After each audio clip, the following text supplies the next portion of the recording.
እውቅ የፖለቲካ እስረኞች ጉዳያቸው ፖለቲካዊ መፍትሄ አግኝቶ ከእስር እንዲፈቱ ፍላጎት መኖሩ መሰማቱ ተዘግቧል። ከሰሞኑ አንዳንድ የማህበራዊ ትስስር ገጾች አሁን ላይ በእስር ላይ የሚገኙ ፖለቲከኞች፣ ጋዜጠኞችና ምሁራንን ጨምሮ ሌሎች የፖለቲካ እስረኞች በመንግስት ምህረት ተደርጎላቸው ሊፈቱ እንደሆነ የሚገልጽ መረጃዎች ሲያሰራጩ ነበር። ታዲያ ይህን ተከትሎ መረጃውን የሚያጠናክር ወይም ሐሰትነቱን የሚገልጽ ማብራሪያ ከመንግስት በኩል ባይሰጥም እነዚህ የፖለቲካ እስረኞች ጉዳያቸው ሰላማዊ በሆነ መንገድ እንዲፈታ የኢትዮጵያ ሰብአዊ መብት ኮሚሽን ፍላጎት እንዳለው መሰረት ሚዲያ የደረሰው መረጃ እንደሚጠቁም ገልጿል። የኮሚሽኑ ኮሚሽነር አቶ ብርሃኑ አዴሎ ታህሳስ 11 ቀን 2018 በፌዴራል ማረሚያ ቤት ኮሚሽን ቂሊንጦ የጊዜ ቀጠሮ ማረፊያ ማዕከል ተገኝተው ጉብኝት ባደረጉበት ወቅት አቶ ዮሐንስ ቧያለውን፣ አቶ ክርስቲያን ታደለን፣ ዶክተር ወንደሰን አሰፋን፣ ዶክተር ጫኔ ከበደን፣ ዶክተር ካሳ ተሻገርን፣ ዶክተር ሲሳይ አውጋቸውንና ጋዜጠኛ ጎበዜ ሲሳይን አስጠርተው ማነጋገራቸው ተሰምቷል።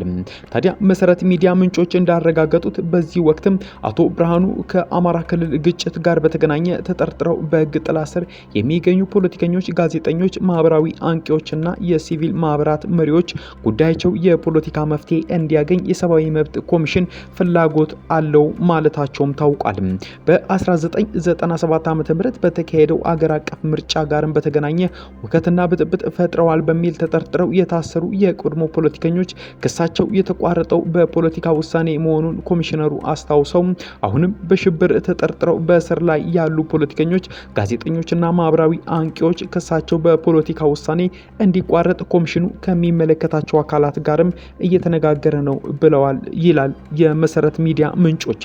ታዲያ የኢትዮጵያ ሰብአዊ መብት ኮሚሽን በጉብኝቱ ዙሪያ በፌስቡክ ገጹ መረጃ ያጋራ ቢሆንም መሰረት ሚዲያ በሰማው የፖለቲካ ውሳኔ አስፈላጊነት ዙሪያ ያለው ነገር ግን እንደሌለ ነው የተነገረው። በመካከሉም የተጠርጣሪዎች የሰብአዊ መብቶች አያያዝን አስመልክቶ በታዩ መልካም ለውጦችና ትኩረት በሚሹ ጉዳዮች ላይ ከተጠርጣሪዎች ተወካዮች እንዲሁም ከመካከሉና ከፌዴራል ማረሚያ ቤት ኮሚሽን የስራ ኃላፊዎች ጋር ውይይት ተደርጓል ያለው ኮሚሽኑም ተጠርጣሪዎቹ በማዕከሉ ስለሚኖራቸው ቆይታና ስለሚያገኟቸው አገልግሎቶች በቂ ማብራሪያ እንዲሰጣቸው መሆኑ አንዱ አበረታች ጉዳይ መሆኑንም ጠቅሰዋል።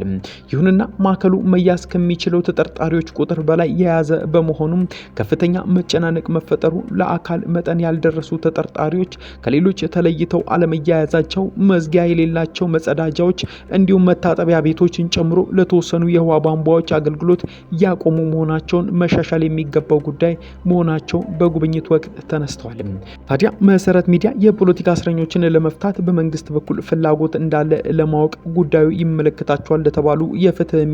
ሚኒስተር ዴኤታ አቶ በላይሁን ይርጋ ተደጋጋሚ ጥያቄ ቢያቀርብም ምላሽ ከመስጠት ተቆጥበዋል ሲል መሰረት ሚዲያ ገልጿል።